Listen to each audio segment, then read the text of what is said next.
1 मे महाराष्ट्र दिन व कामगार दिनाचे औचित्य साधून मुरबाड नगरपंचायत हद्दीतील बाजारपेठेत परिसरात रस्त्यावर व्यवसाय करणारे फेरीवाले व छोटे व्यावसायिक यांचा लेबर फ्रंट युनियनच्या वतीने सन्मान करण्यात आला।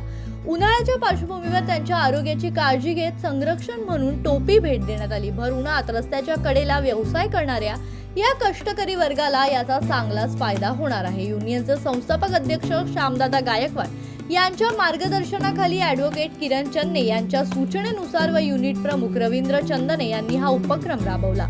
यावेळी नगरपंचायतचे मुख्य अधिकारी मनोज म्हसे, नगरसेवक विनोद नार्वेकर, नगरसेवक अक्षय रोठे, ज्येष्ठ पत्रकार जयदीप अढाईगे, अभियंता परेश पवार, ॲडव्होकेट निखिल अहिरे तसेच कर्मचारी युनियनचे पदाधिकारी व सदस्य मोठ्या संख्येने उपस्थित होते।